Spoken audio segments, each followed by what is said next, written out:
It's to engage the town to, gauge interest and drum up support for this very important topic and undertaking that we need to do.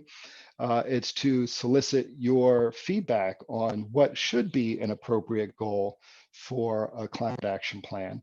And then what should that climate action plan look at? What's its scope? What goes in, what goes out? And then all of that information will help us to determine what the cost would be. And so we can go to town meeting with that ask saying, here's our goal. Here's X number of dollars we need to build a comprehensive plan to accomplish that goal. Will you fund it, town, and allow us to move forward?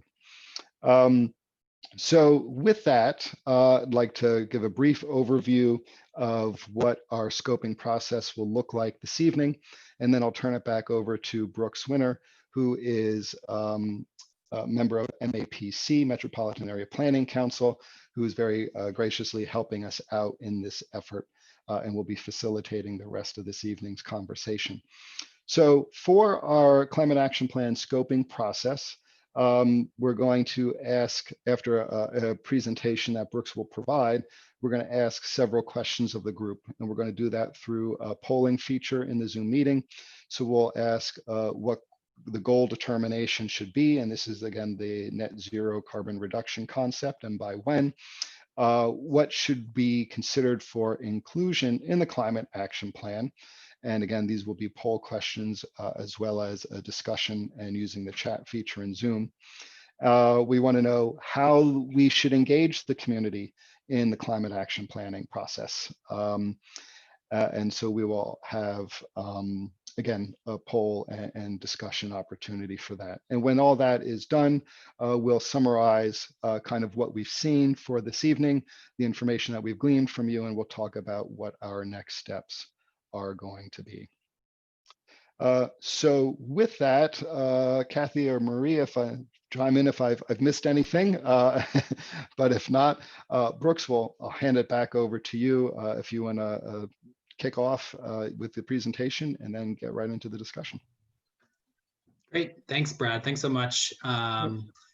And yeah, I'll dive right in. So just a reminder to everyone or folks who are just joining us, this is going to be recorded and shared on the town website that's been set up for this climate action plan scoping project. So if you don't feel comfortable being recorded, please turn off your camera and or mute your microphone.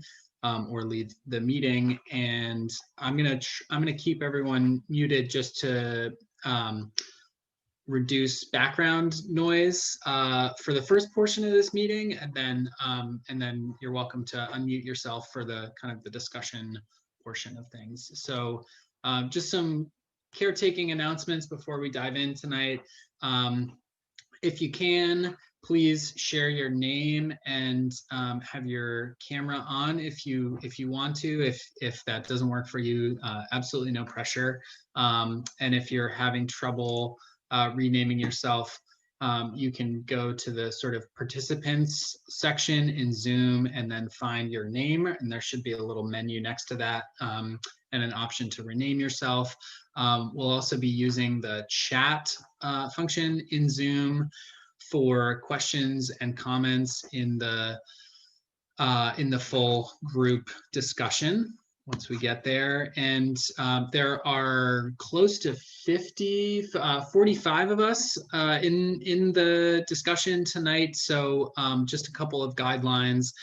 We want to hear from everyone. So if you've been speaking a lot, we encourage you to step back and leave space for other folks to share their thoughts and ideas. And if you likewise haven't spoken up yet, we would encourage you to do so, because we want to hear from as many of you as possible tonight outside of the polls that we'll be asking everyone. And then just a reminder that there are no bad ideas and no stupid questions at this point. And if you have a question, someone else probably has that same question.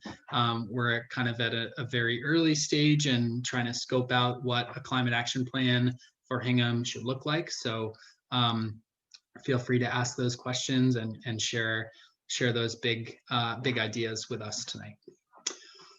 So with that, we figured that we would start with a quick activity that will get you sort of in a maybe a creative headspace here, and also allow you all to just provide some input for the task force to consider as they're thinking about what a climate action plan should look like. So I am gonna put a link in the chat to a brief sort of input survey, and we want you to just take a few minutes and think about the future. Think about the year 2050 or whenever it is that Hingham becomes net zero or carbon neutral. What does your community look like after that goal has been accomplished? What changes took place to make Hingham a more sustainable community in the future? And I'm just going to ask you all to think about that for a little bit. Write your responses in the survey that I'll put in the chat in just a second. If you can't get to the chat, you can also just type in your web browser mapc.ma/Hingham postcard, all one word, and I will just quickly stop sharing my screen here so I can drop that link into the chat. So give me 1 second. Okay, so there's your link. And again, it's mapc.ma/Hingham postcard. And that should take you to a screen with that prompt on it. And I will just start a timer for 5 minutes or so, and then we will we'll come back together here. So I'll give you a prompt when we're ready to move on.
Great. Okay, I see some folks putting their answers in the chat, which is a great option as well. But if you haven't yet submitted your postcard answer in the survey, please do that now. And thank you all for participating in that activity. We're gonna sort of evaluate or just collect those behind the scenes and then come back to those a little later in the meeting. So thank you for providing your postcards. So I'm gonna share my screen again, and Brad provided some really helpful context on kind of the statewide and global need for climate action. So I'm gonna just talk a little bit more about some of the work that's going on around the greater Boston region and why this work is so important. And then I will then we'll start with some of the poll questions to gather your input and start the discussion. So this graph is just something that I like to show when talking about climate change. So 1.5 degrees Celsius is the sort of the generally agreed upon upper limit of warming, global warming, that that we can get to without seriously destabilizing our climate. And this is a graph with using some data from the Intergovernmental Panel on Climate Change, or the IPCC, in their 2018 report. And the details are not so important, but what I like about this graph is that it demonstrates the concept that the longer we wait, the harder it gets. But acting on climate now is a financial win-win. So the steepness of this graph right here basically means that if we waited until the middle of this coming decade, the 2020s, or until 2030, we would have a really steep slope to get to where we need to be to avoid shooting past 1.5 degrees Celsius of warming. And that means a much more difficult path, a more difficult transition away from fossil fuels and to clean energy. But that transition to clean energy can create jobs. It will and could really be an economic boon for our communities and our society for decades to come. So that's just one piece of global context. And then just some information about where the Commonwealth of Massachusetts is at. Brad mentioned the roadmap bill, and I think in many ways Massachusetts is seen as a leader on clean energy and climate action. And we have been making some progress. This is our sort of emissions profile for the last 30 years or so, since 1990, and it shows that our emissions have been going down, primarily because of reductions in the power sector, switching to natural gas and ramping up energy efficiency and solar.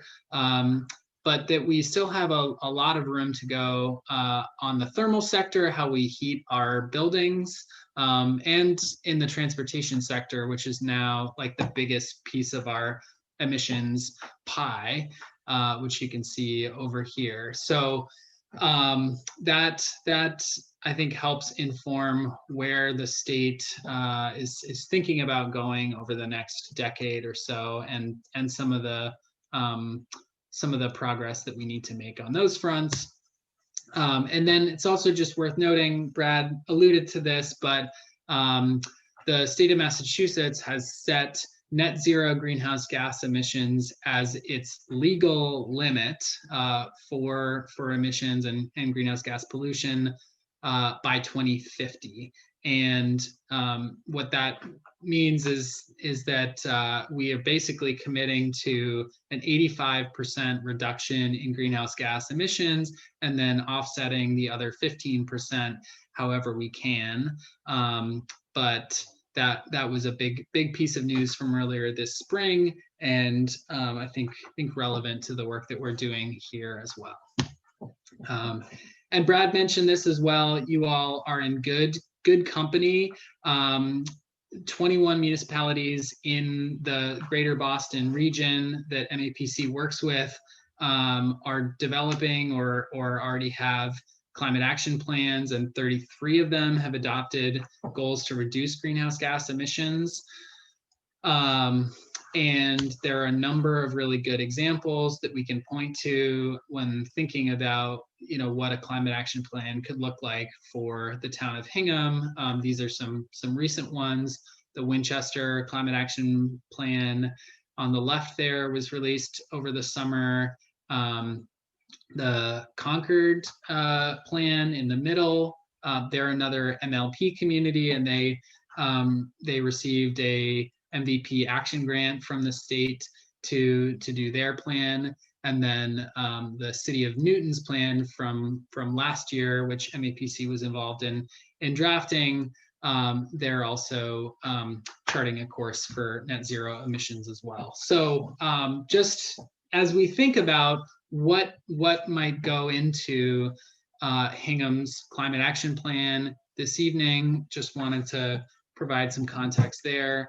And with that, I think we'll move into the discussion portion of the evening. And I think we're making pretty good time so far. So I think we'll have extra time for this discussion, which is good because there are close to 50 of us here, which is really exciting. So we have a few poll questions that we're gonna use to sort of seed the discussion with all of you. And then I think this is the portion where we're gonna ask you all to get involved, to share your thoughts, either in the chat, as we'll talk about with some of the, if you don't see an option in the poll that you think is really important, feel free to drop that in the chat as sort of the other category for those poll questions.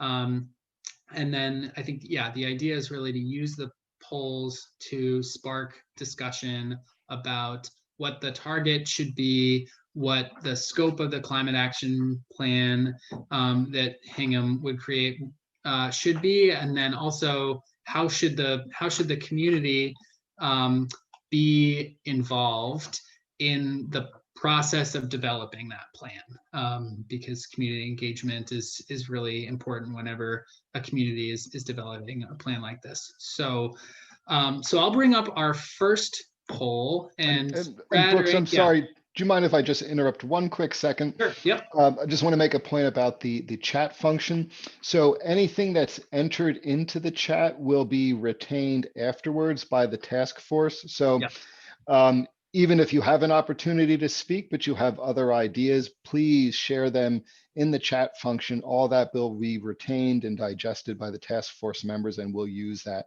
as part of the effort. So anything you want to share is more than welcome. Please add it to the chat.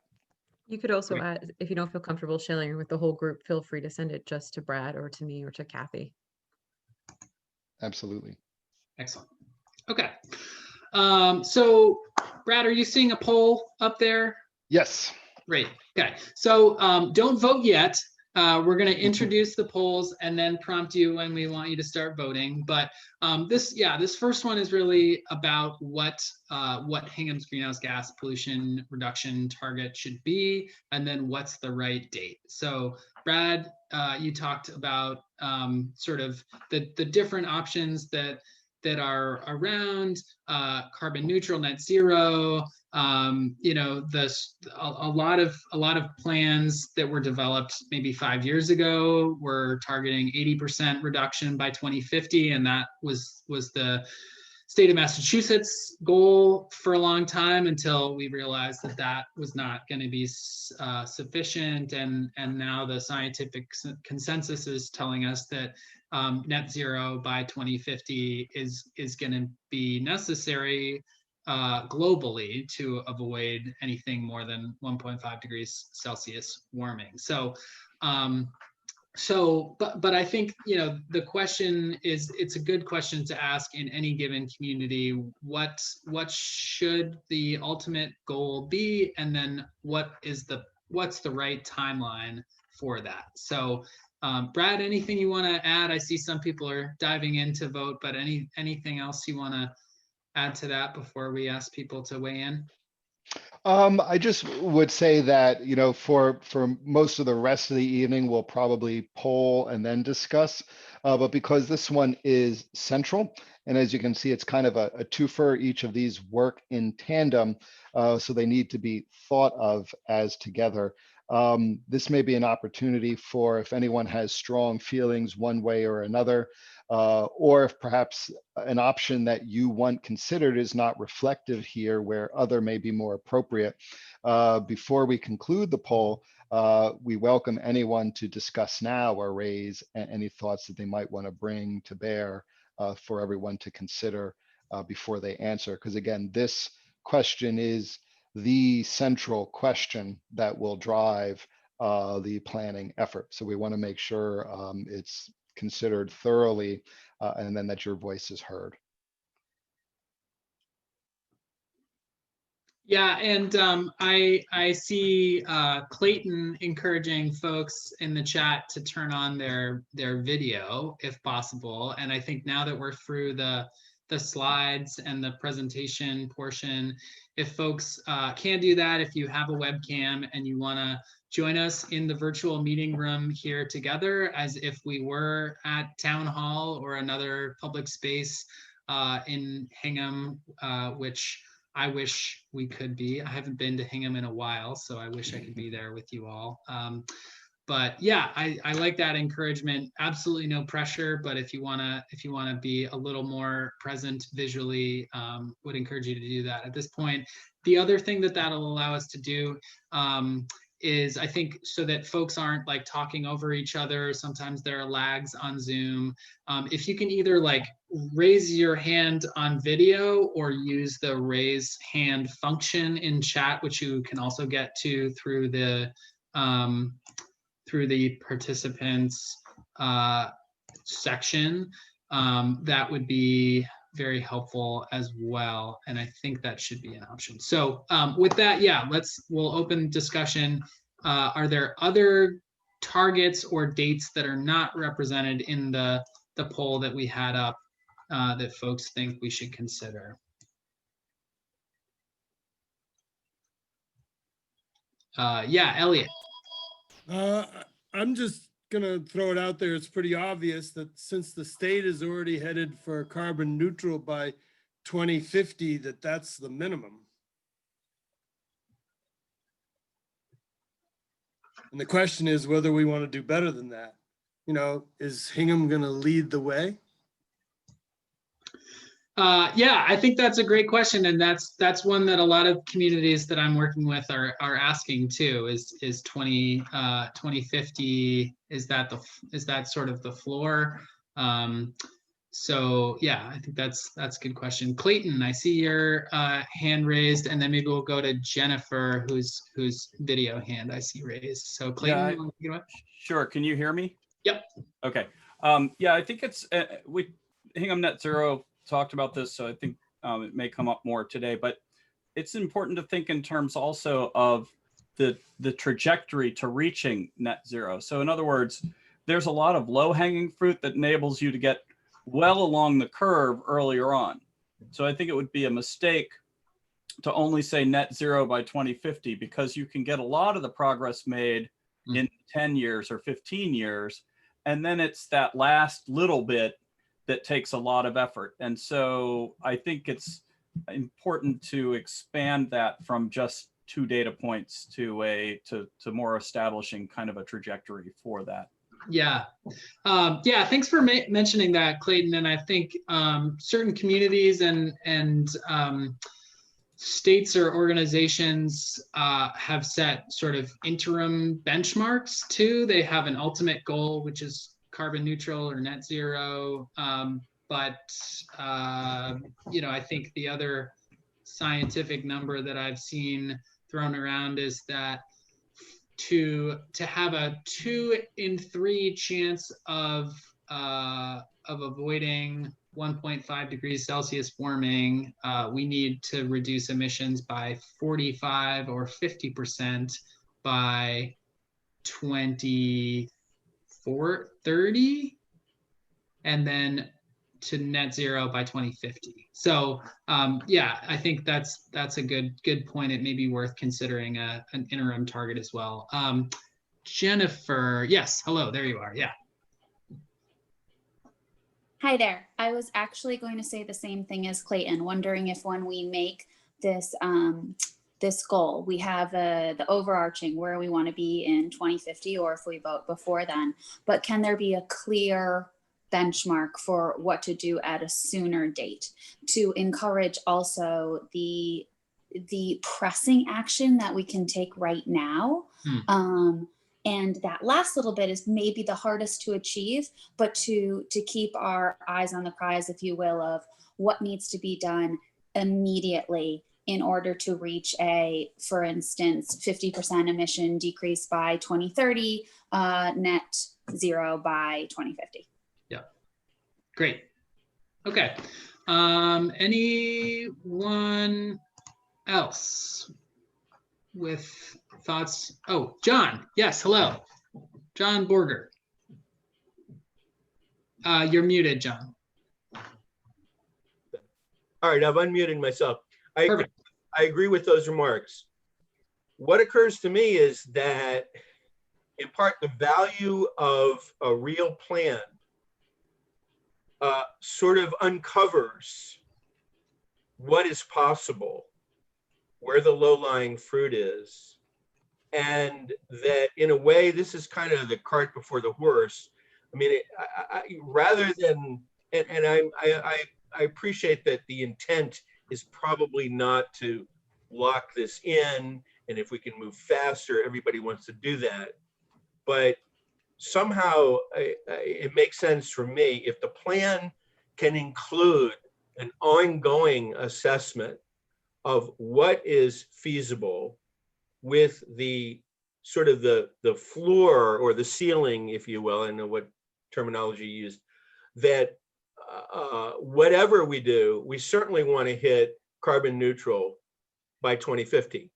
But it may be possible, as people are saying, to hit 90% by 2035. We certainly want to do that. We know the climate scientists have been extremely conservative. And so carbon neutral by 2050 may not really be sufficient. And so there needs to be a sense of urgency built into the plan where we actually use in an iterative fashion the analysis that's being done to see what's possible and feasible. Yeah, thanks, John. I think that's a great point too. And I think maybe more so on the global scale, but possibly on the local scale. I think the point that you also raise is that like the longer it takes us to get there, the more expensive it might be in terms of climate damage or using expensive solutions that aren't efficient but are necessary down the line, so that there's a strong case that the most efficient and most cost-effective approach is to front load our action and then glide to that, through that last 5%. So yeah, thanks for saying that. Lori Freeman, I see your hand up. And you're muted, Lori. Okay, just real quick, I was going to say in terms of targets, it might be useful to have several.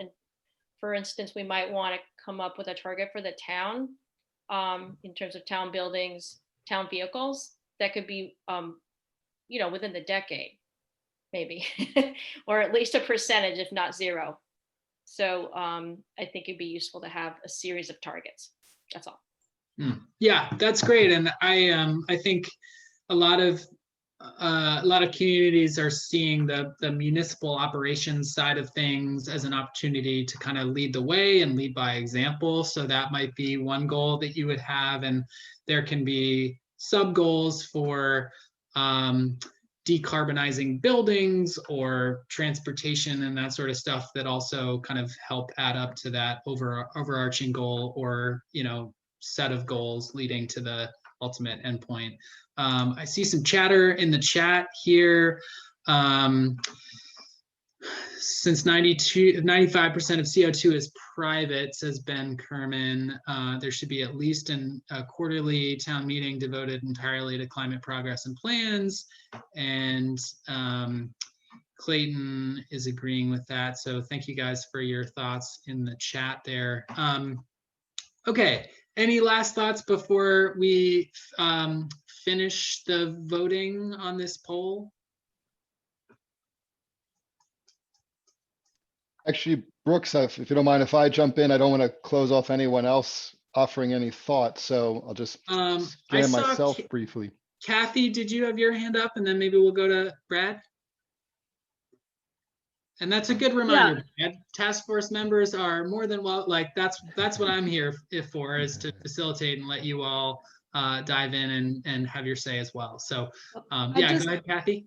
Yeah, I just had a question on, there's an other thing in each one of these, is that can you actually type something into that? Because somebody might want to type in something like, let's have some kind of a staged plan or something, so that we can capture some of this feeling. You could, have a goal, but you could also say something like staged plan or whatever, or front end, or something that kind of captures a lot of this discussion that people have been having. No, I tried to do that, Kathy. That's Camera. a good question. Yeah, there are limitations to the Zoom polling functions, but I think right. that we can also reflect that in the notes, and I think that message, particularly of thinking about interim targets, is heard loud and clear. Brad, anything you want to add? Yeah, just quickly, thanks everyone. These are excellent thoughts and exactly what we wanted to get. One of the words that Brooks used was overarching, and that's what we want to think about for this particular poll. Because of the vagaries of polling, it would be difficult to construct a question that would kind of get into what should a staged plan be. And we certainly expect that would be part of any climate action plan developed as part of this.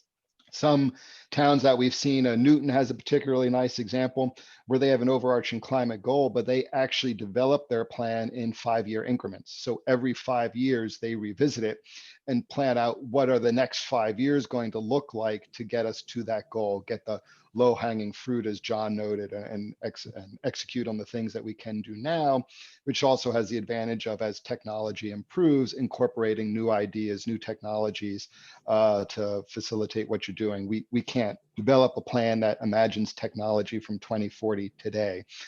So certainly I think a staged approach would work. So this poll is about setting that overarching target that we can then get to in a staged approach as part of the planning process. Great. Yeah, I think that's really helpful, and that staged approach is one that a lot of communities are using. John, anything to add there? Yeah, just quickly, I mean, in the spirit of Greta pointing out that the house is on fire, if you could add a box that said ASAP. Okay, and I think that captures where we all are. Yes, that is a very important point. And one thing that I like to remind people is that there's no such thing as too soon for net zero, because so right now there is a Category 5 hurricane battering the same spot in Nicaragua that was demolished by a Category 4 storm last year. And I know folks who live in that region. There have been huge mudslides, an entire town covered with mud and debris. So climate change is already happening, and I know you're all aware of that, and you guys are a coastal community, you know that more than many. But ASAP is a good option too, and I think there might be a way to build that into the plan as well, saying there's no penalty for getting there sooner, and if you do that, then people just celebrate you and thank you for your good efforts. Clayton, I see your hand up. Yeah, hang on, let me get my video off so I can practice what I preach. There we go. I'm looking at the table that you provided us with the different energy stuff, and I want to offer some perspective for people that jumps out at me. I'd be interesting to know from Roger or Paul about what it would cost, what the change in rates would be to switch to all green electricity. But I'm pretty sure that's a relatively easy thing to do if people will take the economic hit. So we could go to, if I'm not wrong, we could go to immediately, if we wanted, we could immediately go to all green electricity from the utility. And then transportation, I've been involved in assessing the electric vehicle industry mostly, but looking at battery technology and that sort of thing. And it's almost a done deal that by the end of the decade, pretty much anybody's who's getting a new car is going to get, really by 2025, anybody buying a new car is going to buy electric. And you could argue with that, but I'd happily do a presentation I think I could convince most of you. So literally on looking at your chart there, we could probably go to 60% green with almost zero pain by the end of the decade, like doing almost nothing other than the green electricity paying a little higher rates. And so as we think about how aggressive do we want to be and how quickly could we move this thing along, it's important to kind of jump a little bit out of our existing comfort zone and understand that already, it was not long ago, people were talking about the most optimistic scenarios being 80% 80% reduction in carbon by 2050. Now almost everybody's setting a goal to do that by 2050, recognizing that some of the technologies like solar and wind have dropped to be the least cost generation sources, and storage is dropping very, very rapidly. So long story short, I think it's easy peasy to get to 70% in 10 years, believe it or not. And so as we're assessing goals, we may want to bring experts in. I'm somewhat of an expert, happy to talk about it. I know Roger is. That might be helpful in assessing, like, what's a easy goal and what's a hard goal. Yeah. So there might be kind of a necessary goal and a stretch goal. And Clayton, I appreciate you sharing your expertise with us, and I think that's an important point to make. And I don't know that it might not be easy, because I think there are like structural impediments, but it's certainly possible, and it also might not. It might not cost money. It might save money ultimately, particularly if you're thinking about the alternatives of not doing anything. So I appreciate you kind of grounding us in the reality that there are solutions to get us a lot, pretty far down that transition pretty quickly. Roger, I see you have unmuted yourself, and I'm going to give us like another couple minutes, and then I want to wrap this portion up to leave plenty of time for the other good questions that we want to get to later tonight. But Roger, do you want to add to that? Sure. I'll just briefly say it's great to see this work being commenced, and I just really applaud everyone that's been involved in pulling it together and moving it forward as an idea. Hingham has a unique opportunity here that we should all really appreciate, and that is the Hingham Municipal Light Department is a municipal utility that's really owned by the ratepayers effectively. It's run for the benefit of the ratepayers and the citizens of Hingham. And so unlike many of the other towns in Massachusetts and really across the country, we control our energy supply. And that's really exciting. And it really was one of the reasons I ran to, and I'm on the light board, for those of you that don't know. I'm one of the 3 commissioners on the light board, and Paul Henu, our capable excellent general manager, I believe, is also on the call. But it's really exciting that we have this incredible entity that will give us the capability to take dramatic action to address the climate challenge in a very personal way, because like I said, it's our utility. It belongs to us, all the ratepayers. We decide what happens and what we do. And we have a lot of flexibility in how we tackle this challenge. And I'll note that one of the clearest pathways to net zero is to electrify everything.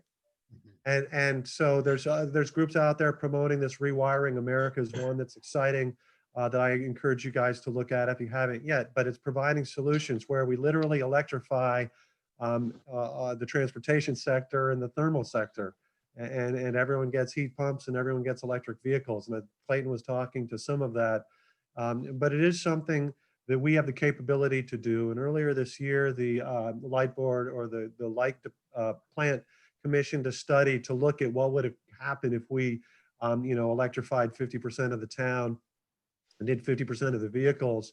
And that level of electrification can occur with very little upgrade to the existing infrastructure. It's just through batteries and load shifting. And so the Hingham Light Department is in the process of studying an increase in our electric supply for both resilience, but also to increase the capacity of energy coming into town. And so I just want to encourage everyone to let's think ambitiously about what we're doing here, and understand that we're in a unique position, given that we really control our electric and carbon future. Great. Thanks, Roger. John, I see your hand. You've already spoken twice during this portion. If you have anything else to say, I'd encourage you to put it in the chat, but I want to move us along. Okay. But Roger, thank you for that. I think that's an important sentiment. And yeah, you're right. The fact that you guys are a municipal light plant community served by a municipal utility is that's a huge asset for you all to consider as you're going through the planning process. And thank you to you and Paul for being here. We really appreciate that. And I think, it's also important to point out that there are many other MLP communities that are going through this process right now. MAPC is going to be working on net zero plans for 4 of them, and kind of developing some resources because I think most of the communities in Massachusetts are not MLP served by MLPs, but and they get access to different resources through the Mass Save program and various other ways, but MLPs really do have a good opportunity to get there because they're democratic institutions by nature. So all right, so with that, I think I'm going to ask anybody who has not voted. I'm not sure if you can undo your vote and redo it, but if you haven't voted yet, it looks like about 65% of us have submitted your votes. With all of that discussion in mind, what do you think the target should be, and what do you think the date should be?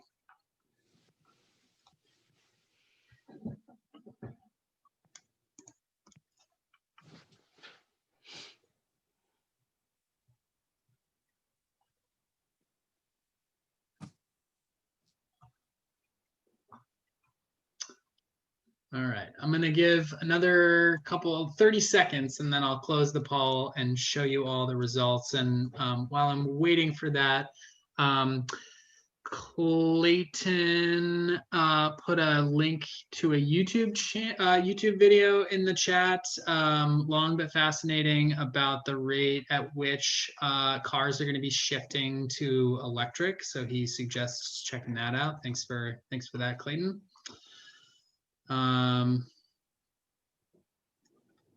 Great. All right, so I'm going to end the polling. Thank you all for submitting your thoughts there. It looks like carbon, I will share these with you all. Carbon neutral / net zero by 2040 seems to be the favorite. 64% of you said carbon neutral should be the target, and there were some folks who thought getting there sooner made sense. Some folks who thought that 2050 was a more realistic time frame, but it seems like, yeah, close to 50% of folks think that 2040 is reasonable. So that is great. Thank you all for that. Okay, so I'm gonna stop sharing those results, and with that, we will move on to the next section of discussion and the next poll. So I'll just read these questions out to all of you, and then I'll launch the poll so you can see what they are, but please hold off on your voting until we've had a chance to discuss them again, as Brad said. So for this section, we really want to get your input about what should be included in the scope of a climate action plan. Should it include a detailed analysis of greenhouse gas pollution in Hingham, in other words, an emissions inventory, a detailed list of mitigation measures, cost-benefit analysis of those mitigation measures, or something else. So those three options are the ones that the task force came up with that we'd like your input on. But if there are other things that you think should be considered for inclusion in the scope of the climate action plan, would love to get your thoughts on that. So yeah, so again, the question is so I'll launch this now. Which of the following do you think should be included in the climate action plan? Select all that apply. Analysis of current greenhouse gas pollution, detailed mitigation measures, or a cost benefit analysis of mitigation measures. And don't vote yet unless you know with strong conviction how you feel. We're going to discuss it a little bit and then come back to vote. So any thoughts on this question here? What should be included in the scope of the plan? And raise hands if you have any.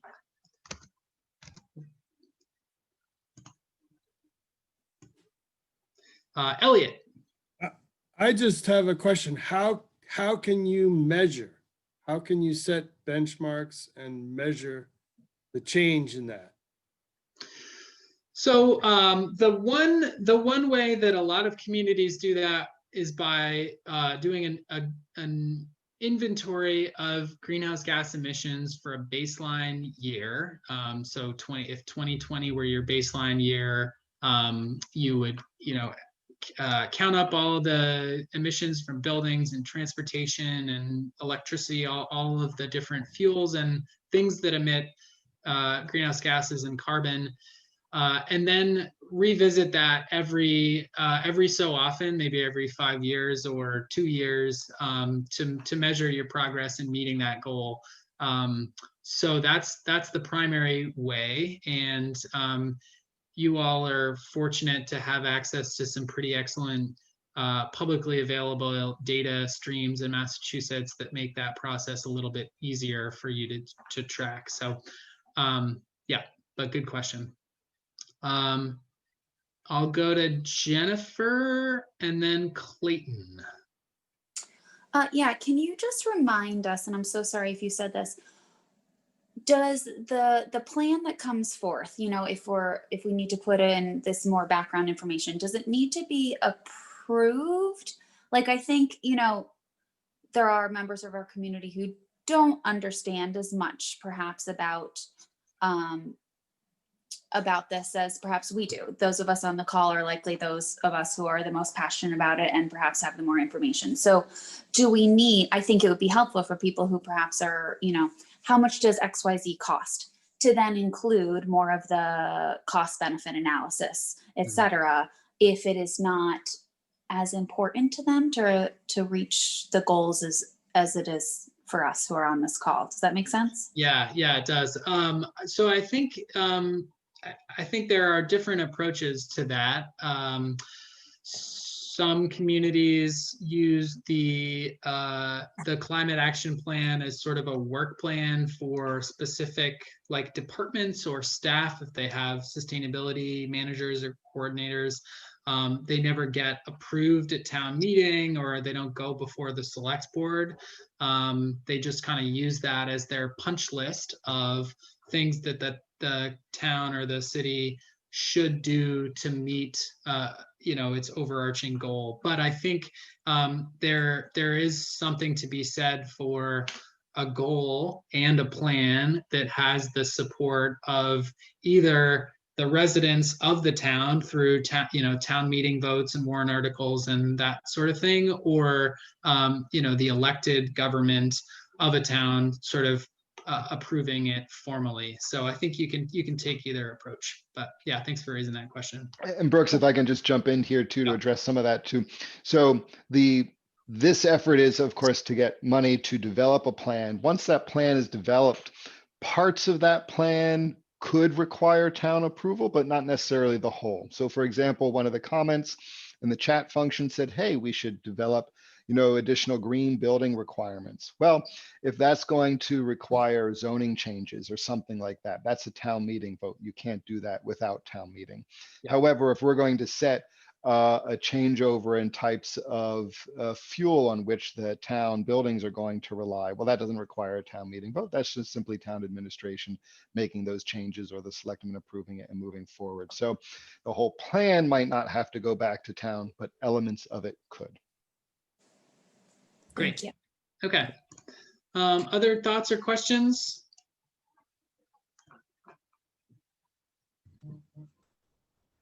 Anne.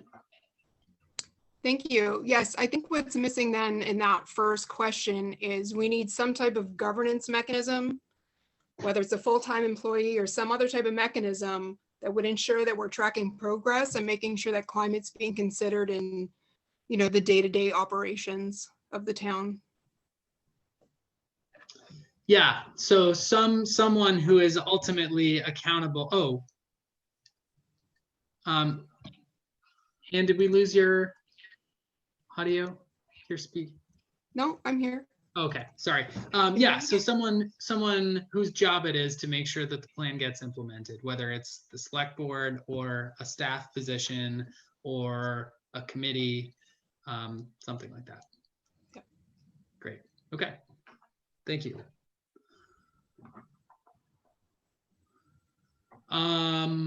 Okay, so any other thoughts on that? Are we ready to vote on that question? Jennifer, is your hand still up or? Okay, great. Good. Okay, so I think we can go ahead and vote on that first piece, and then you'll see the sort of related question is which specific topics should be included in the climate action plan itself.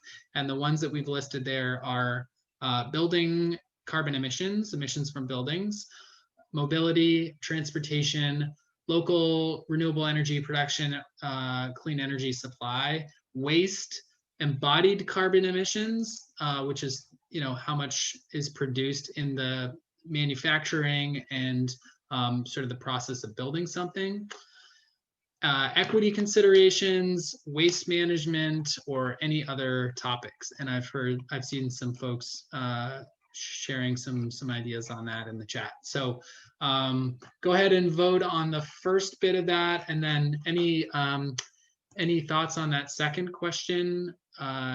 Topics that you don't see represented on this list that you think would be good to include in the plan?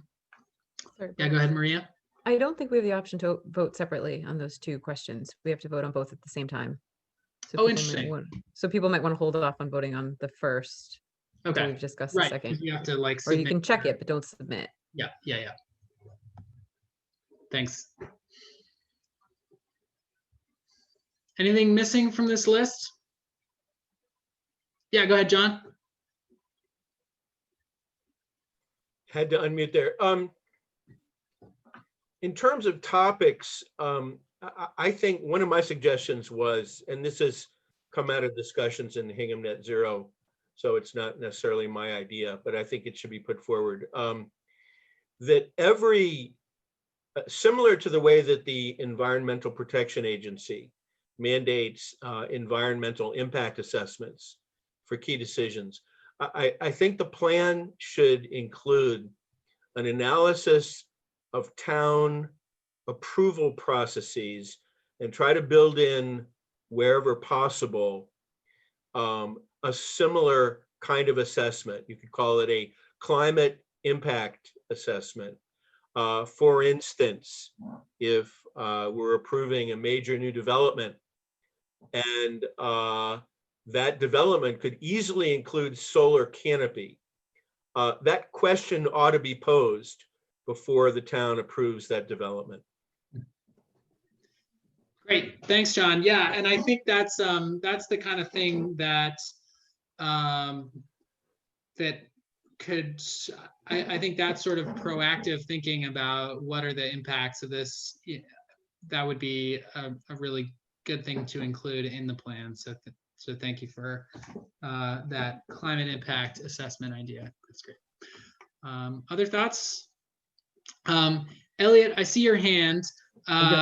And I'm gonna just wait to see if anybody else wants to say anything, and if not, I will. Oh, Kristen. Yes, hi. I'm not sure if anybody already mentioned it in the chat, because the chat is going really fast.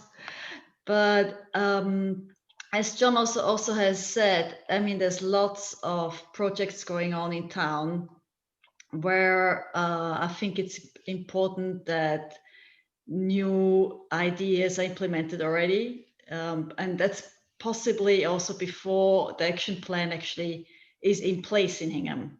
So if there's, for example, a new police station which is going to be built, it's important that that one already has solar canopies and it already is a net zero building. Or if a new Foster Elementary School is eventually going to happen, it's important that this is already included in the plans as well. So, and this all needs to happen or has to be considered probably, well, no, not probably, but certainly before the action plan, which we're discussing here, will be voted by town meeting. So, I mean, this is an area which I think should definitely be in the action plan, but definitely should also be considered to take action upon before the plan will eventually be implemented. Do I make myself clear? Yeah, no, thank you, Kristen. And I think that's a great point too. The process of developing a climate action plan can take a while. We're going to be going to, or the task force is going to be going to town meeting in the spring of 2021 to get approval to do the plan, and then it'll take a while to figure out who's gonna write it, and then it'll take a while to write it. But that doesn't mean that in the meantime, you all shouldn't be thinking about the steps that the community should be taking to ensure that that the plan is implementable and that your transition is already happening. So you don't need to stop doing anything. And to your point about buildings that are being approved, being built, any building that is not maximizing efficiency or striving for as low carbon as possible right now is a missed opportunity, and potentially one that you're going to have to go back and retrofit in 10 years or something because it's standing in the way of you meeting your goals. So I think those are both great points. Thank you, Kristen. Elliot, I'll go to you, and then I think I want to wrap this round up and then move on to our questions about community engagement. So go ahead, Elliot. So just listening to Jennifer and Anne and Kristen and everybody saying, that we have to, in a sense, be putting this to the town, how this is going to work, how this is going to go forward. And it seems to me like the warrant article that Brad and the Climate Action Committee proposed last year still needs to be put to the town. We need to ask the town if they're ready to go ahead with this. And your first set of questions about, what should the goal be? I still think we need to come up with something like that for the town in that town meeting on, in 2021. Great. Thanks, Elliot.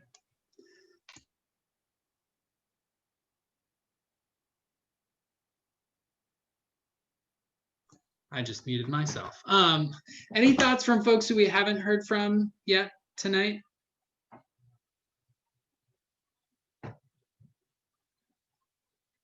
Okay, see some head shakes. Clayton, do you have your hand up?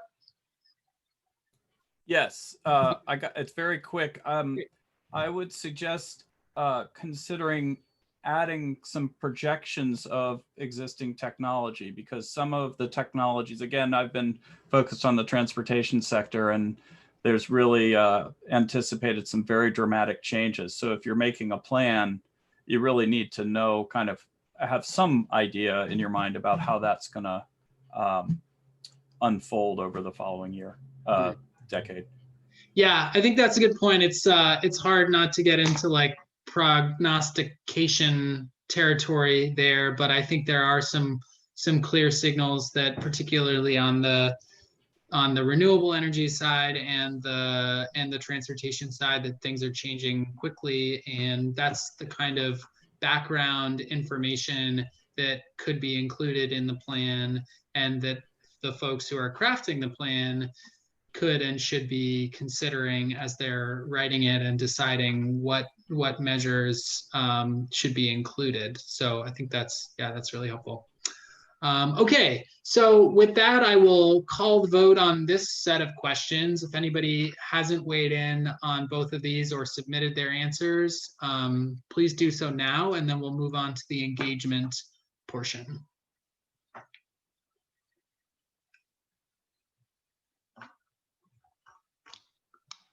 Just a quick question to you, Brooks, in general. You know, all the people which maybe could not participate tonight, will they have a possibility to participate at these poll questions later on online somewhere, or how are you going to go about that? That's a great question, Kristen. We had not considered that as the task force, but I don't think there's any reason that we couldn't just quickly spin this off into a Google form or a Qualtrics survey that MAPC could administer and use. Yeah, because 45 people is great attendance for a Tuesday night Zoom meeting, but it would be good to allow folks, to weigh in who weren't able to be here tonight. So yeah, we'll discuss that, but I think it might be possible to put up a little survey that we leave open for a while to get more input. I think that would be great, because you probably need more than 45 of us to get it past the selectmen, right? Yeah, that's a good point. And also preview question 5 coming up. Yes, exactly. Okay. All right. So any last, we got 82% of folks voting. All right. I'm going to call it there and share the results with all of you. So it looks like folks largely like all of the things that we suggested on there. And there were a few other topics, some of which we discussed already, but if you had an other that you didn't put in the chat yet, please feel free to do so. So it seems like we're on the right path there with some of the other things potentially added in there. And then in terms of which topics should be included in the plan itself, it sounds like folks are pretty supportive of building, carbon emissions, mobility and transportation, local renewable energy. 72% of folks said waste would be good to include. And I think that's one of the ones that if that's a big issue for your community, it's often not a huge share of the overall emissions pie, but I think it's kind of up to you all if you want to include that, and it sounds like there's good support for that.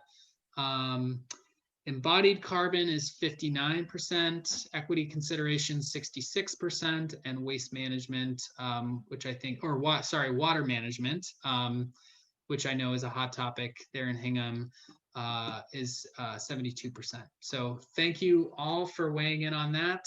And as I said, if you have thoughts on other things to include, please share those in the chat. Okay, so our last set of questions here tonight is focused on engaging the community and kind of how the public should be involved in the process of developing the plan. So the first question that we have is, how should the Hingham community be engaged in the climate action planning process? And we have a few options there. And then which community stakeholders should be engaged in the climate action planning process? And I'm just going to quickly edit this poll before I make it live, because I want to make sure that you all are able to pick multiple options, because obviously doing just a survey or just a workshop doesn't make sense. So bear with me 1 second while I edit this poll to give you guys the option to pick multiple choices.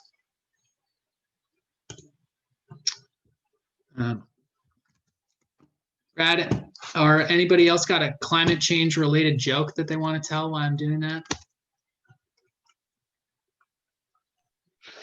No, I'm not that funny. However, Okay. one thing I'll take advantage of the break to address is we see quite a bit in the chat, the idea of a sustainability director or czar, someone either employed, a new employee, or charged, an existing employee charged with that responsibility in the town.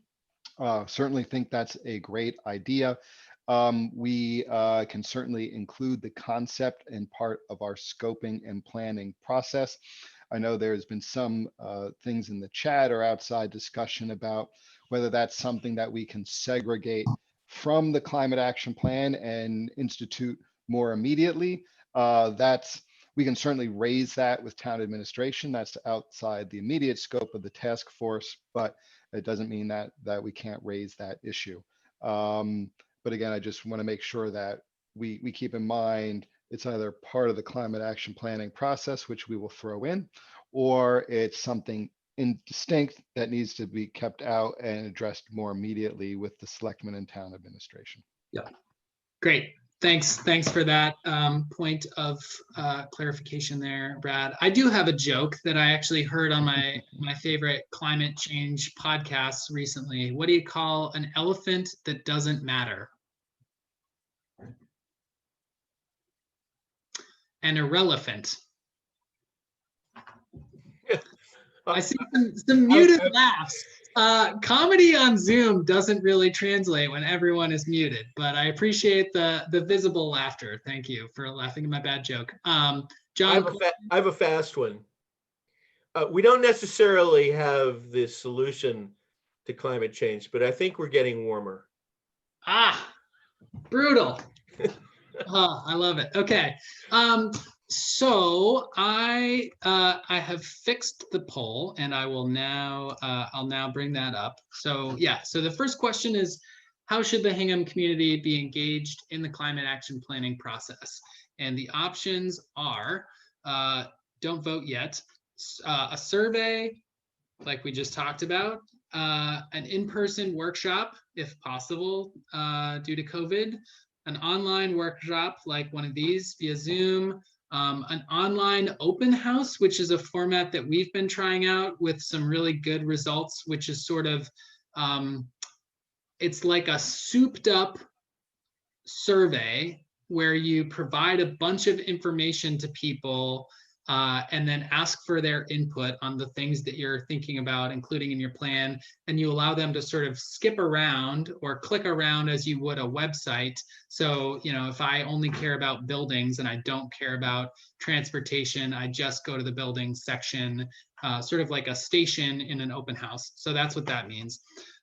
Focus groups with residents and stakeholders, serving on a working group or committee to help develop the plan, or other. So I'll open and we got about 10 minutes left. Time is flying. But any thoughts or questions about that question specifically, or other things that you want to either add? Sarah Hurley? Yes. Ooh, hey, Laura, I see you waving your hand. Yes. Hi, hang on a second. Virginia Jensen? Yes. I'm on 2 Zoom meetings. Oh my God. Yes. Double zooming. Yeah, so I got it. Yes, there we go. So I am represent Hingham Net Zero. We have about 120 supporters right now. And so we'll be one of the stakeholders who will be getting involved in this. Our group is actually the group that asked the Board of Selectmen to set this process in motion. And we had a meeting last week with over 20 of our members, and we kind of answered all these questions, discussed all these questions at the meeting, put them together in a memo, which I sent to the climate, to the group. I hope you got it as well, Brooks. I didn't have your email. Good. So that was everything that we thought about. And some of us are here today, but it represents some people who aren't here today too. So I just wanted to draw that to your attention. Yeah, And thank you, Laura, and we love that. I would say if anybody else wants to, send written thoughts or follow-up ideas from this, it's really helpful to have that, and we really appreciate Hingham Net Zero taking the time to discuss all of these questions and share that input with us. So thanks for being here, Laura, and thanks to all of your members for providing that input. And the one thing I want to pull forward from that memo that we all felt very strongly about, I noticed in the chat that some of us are chatting it up tonight, is that we felt that in order to take on a task of this magnitude, it's really not possible for the town to do it without staff support assigned to this, new staff that we don't currently have in-house, and somebody to make sure we're on track, to keep engaging the community, to drive this whole process. And as an example why, I'll just offer an experience that I had when I was serving on the Board of Selectmen. I had the idea that back then a lot of companies would come to towns and they would look at your whole energy situation and they would design a solution, and the solution involved lowering your energy costs, and they would make a contract with the town to the town would pay on a yearly basis less than its current energy costs, and you would be guaranteed to reduce your energy cost in the future based on the changes that they made. And I brought this forward, and the town administrator at the time, who's not our current town administrator, said, well, why would we pay somebody else to do something that we can do? Because we have the ability to do all that. We can change our light bulbs, we can do all this stuff. And I said, because you're busy, and that's why you need someone else to do it. And sure enough, none of those things did happen, because town staff is already up to here, and never mind COVID and all of those issues. So I think that we were very, very firm on the idea that we need to begin this process with new staff support, hopefully approved at town meeting, and not wait until we have a plan, which we might not even have in timely fashion if we don't have staff support. So that's just one of the things that we brought up, but I just wanted to pull that forward. Thanks. Yeah, thank you, Laura. And I think that's a great point. I think the communities, many of the communities that are making real progress on this front do have dedicated staff to this issue. And there are other MLP communities that have office, staff like that in offices, and it's it's a little bit more complicated because some of the grant dollars are only available to communities that are not MLP communities, but I think that is, that's definitely something that I've heard as a theme from this meeting, and is something that a lot of communities are having a lot of success with, and that we love to see as the MAPC Clean Energy team, because if there's a go-to person for us to work with, then we can be a lot more effective as an agency providing technical assistance and support. Okay. Other thoughts on Roger? Thanks. Sorry, I just had one quick question. If it's already been addressed, maybe put it in the comments. But could you go over the timing again? You mentioned that this would go to, the plan is to go to town meeting and ask for and get blessing to then actually create the plan. And what's the expected timing on those events? If you could just run through that for me, that'd be really helpful. Yeah, so Brad, feel free to jump in here too, but my job is to support the task force in developing, in scoping out what the climate action plan and process would look like. And then the task force is going to put together a town meeting warrant article, basically asking the town for up to this amount of money for a climate action plan that I believe will hopefully be on the warrant for Springtown meeting in 2021. Anything I missed there, Brad, or anybody else on the task No, force? that's right. I mean, our deadline is January 20th on or about that date to get the warrant article in. And then that would the plan would be to have both the goal, which we started off our polls with, as well as the money ask for Yep. developing the plan. And it's presuming that's approved in April, hopefully it would be off to the races and putting together the body that would go work on that plan along with the consultant that we would hire, in the May or June timeframe. Great. Okay. Brad. And it looks like many, well, actually, okay, so 23% of folks have voted. It's almost 8:30 and I want to make sure we get through all these questions. Any last comments? And I guess the second piece of this is which community stakeholders specifically should be engaged in the climate action planning process. Laura, you mentioned Hingham Net Zero specifically, that probably falls under that climate advocates bucket, but are there other categories of folks or people that you don't see represented on this list? And I guess go ahead and start voting now. We can talk about kind of that other category as well as people are voting.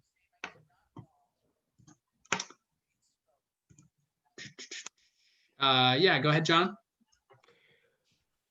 As people are voting, and Ann Moran and Roger Freeman have made this point, and we discussed this last meeting for Hingham Net Zero. Within the category of business owners, I think HVAC installers are especially important. And Roger pointed out, and I think this is very important, that labor, also the people who are in the HVAC industry, who may be trained only for one, for one or two technologies. I'm hearing some noise. Yeah, Laura, I think we were getting some of your other meeting there, so I just muted you. But if you wanna weigh in there, please feel free to. It looks like the motion is passed. Yeah, you are. Just a second. All right. Anyway, that's my comment. That there needs to be maybe an added level of granularity to stakeholders to really focus in on key people like HVAC installers and their employees. Okay. And I just wanted to say, I think we need to stipulate that everyone who is in Hingham or passes through it must be involved in this. And the reality is that as we design this plan, axes of involvement or ways that people are going to be interacting with it, categories of people are going to be coming out of the woodwork. There are going to be unforeseen circumstances that are going to cause people to want to get involved, and we need to be prepared to involve everybody and every category of Hingham resident, business, government possible. Great. Yeah, I think that's okay. Elliot, I'm going to make you the last person here, and if you haven't gotten your vote in, please do so. We're going to be wrapping up. Yeah, Sure. just one additional group is neighborhood associations. Mm-hmm. We have a strong one on Kimball Beach Road, and it's a good way to communicate. Great. Yeah, that's really helpful. Okay. So we touched on so last call for voting.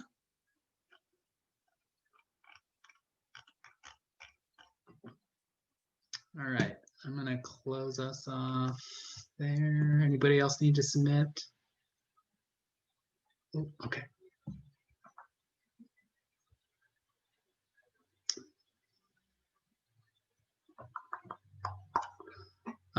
So I think the last thing that we wanted to just cover, if and while you're voting, is the next steps in this process. We talked a little bit about the timeline. Brad, is there anything else that you want to highlight in terms of next steps for this group? I think we've already discussed about the warrant article, what that will include. But the other part is all of the feedback that we've gotten from this evening.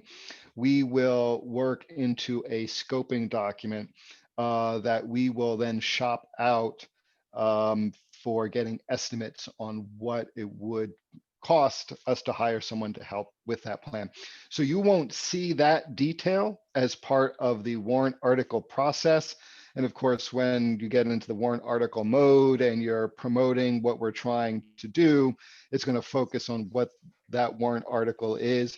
But everything else is still going to be behind the scenes and was necessary to get that dollar figure, and will go right into the actual scoping plan when, not if, when town meeting approves the funding to move this forward. So. Awesome. Okay, thanks, Brad. I have a couple more things here. If folks want to stick around, it's 8:30, so I want to be respectful of your time. No obligation to hang out, but I did take a quick look at some of the responses that you all submitted. Oh, Brooks, by the way, did you have the poll result? I didn't Oh see it yeah, come sorry. across my screen. I pulled that up. Okay, so I'm going to end the polling and share the results. Brad, do you want to can you see that? Yes. And do you want to talk through those while I just pull the postcard activity results together? Sure, absolutely. So certainly as far as how we should engage the Hingham community, certainly surveying, good job, Kristen. No, that was top of mind there. So definitely a lot of support for that. In-person workshops don't seem to be, maybe we're just all presuming that COVID will prevent it, but it seems to be one of the less popular ones. The online workshop or open house certainly seem to be options, as long as with focus groups with stakeholders. And then serving on a working group or committee, no doubt once we begin the climate action planning process, there's going to be a centralized group with that. So maybe that's taking some volunteers, but that group doesn't have to bring in everyone else, since we have the other options available. And then as far as which stakeholders we should bring in, certainly the selectmen and schools make sense. It seems like elder services is not as popular an option, but still 43%. So certainly can engage and see if there's input there. HMLP is of course a definite, along with business owners, community organizations, and climate advocates.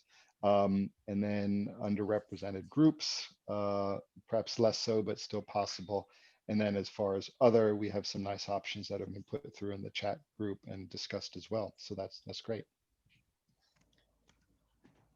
Great, thanks, Brad. And just one thing about that underrepresented groups piece. I think one of the things that Laura touched on a little bit is just that I would encourage you all, as you're thinking about this process and going through it, to consider folks who might be less likely to show up to a workshop like this, might be less likely to fill out a survey or something like that, but who also stand a lot to lose when it comes to the effects of climate change, and potentially a lot to gain from the benefits of the transition. So MAPC as a whole kind of document about equitable climate action planning that I'd encourage you all to check out as you think about that, but just wanted to clarify there. So I have pulled I'm going to share my screen quickly, and again, no pressure to stick around, but if you want to see the results of the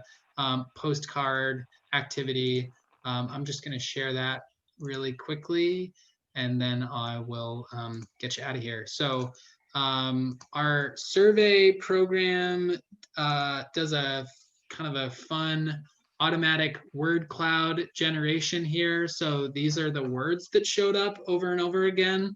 You can see that solar and electric are right there in the middle, as are Hingham and energy and community. I saw infrastructure down here that got cut off, but cool to see some of the themes that emerged: walking, public, recycle, power, compost. So this is great. I love seeing these kinds of word clouds. It's fun to see what comes out of these activities. And this is one that I picked out kind of at random and kind of because it was longer. But I like this vision. So it says, Hingham is a fully electrified community, sourcing its electricity from renewable sources like solar and wind. Every house has solar panels on its roof and is no longer using gas or oil to heat. Cars are electric, and Hingham closed off the center to cars and installed an electric town shuttle, which all residents, including kids, are using frequently. Hingham is no longer allowing single-use plastic, and has its own composting site, which allows for urban gardening in the community. Nice one, Ann. So I think that's. It wasn't me. It wasn't me. Sounds like me, but it wasn't. It was me, John. It checked all your boxes, Ann. No pressure to fess up, but I think there were some really good responses in there, and that I like to do that activity because I think it also gives the task force and others some interesting and sort of inspiring stuff to consider as we go through this process. So I think with that, we can wrap up. Anything else you want to say, Brad? I just want to thank. Oh, Kristen, did you want to say something? Yeah, just a final thing, because I think you guys are doing a terrific job of getting us all involved and making this move forward. I'm just a bit concerned of how we're going to really get the whole Hingham support to the warrant article, which eventually is going to come out of this. So have you already thought of what you're going to do specifically to get more Hingham citizens or businesses behind this? As said, I mean, we were 45 people, which are certainly going to support you as much as we can. But is there anything you already plan or foresee how you can make this happen? So the short answer is no, we don't have the plan. The longer answer is it's part of the plan to come up with a plan to do that. We've been solely focused on getting to this point here so we can get the warrant article defined. That's what this evening is about, to make sure that we capture as much input as possible. So we put forward the warrant article that is truly reflective of the input that we've gotten, and then it's shopping it to the rest of Hingham. So we've got a list of about 20 plus groups to target for outreach to get support behind the warrant article once we draft it and get it out there. And so everyone on this list, Hingham Net Zero and many others, are going to hear from us, hopefully in December and January, about moving this forward. So we'll have more details to come on that, but it's certainly on our mind and our radar. Great. Roger, did I see your hand creeping up there? Just quickly. Very quick comment. I just wanted to thank everyone for coming out, and especially Paul and Tom Morahan, the Assistant General Manager of Hingham, for taking time out of their days to come and sit and participate in this process. And so I appreciate them both being here.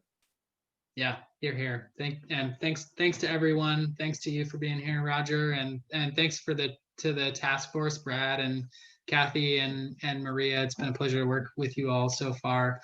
Any last thoughts? Thanks everyone for attending. Oh, Elliot, sorry. Go ahead. Lori. When's the next meeting? I think it's very exciting. Oh, well, now that I know you're really excited about it, Elliot, I'll put something on your calendar. Does next week work for you? No, just kidding. Sure. Don't have one scheduled yet, but we'll certainly let everyone know once we do. I mean, we internally, the task force, will have a debrief next week to just make sure we collate everything and we make sure our notes are aligned, and then we'll do more with the public engagement thereafter.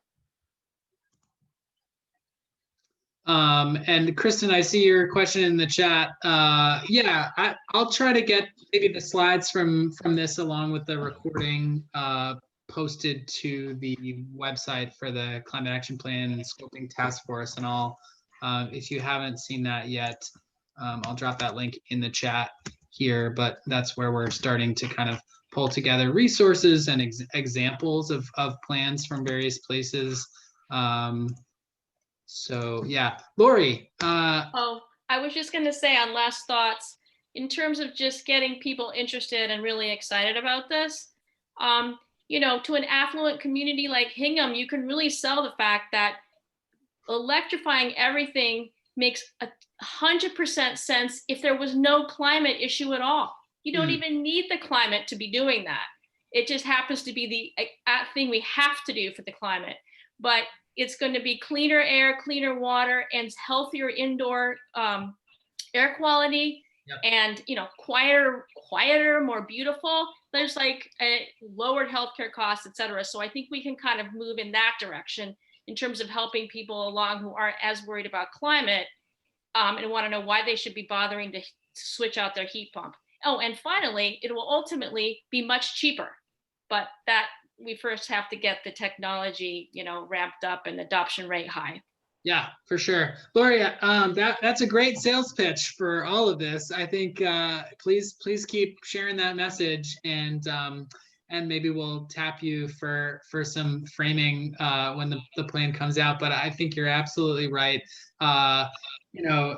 Existential climate crisis aside, all of these things are good for health. They're good for air quality and the environment, and they're also financially very good transitions to be making as well, from a local economy perspective and a personal economy perspective. So John? Just a quick comment following up on what Laura said.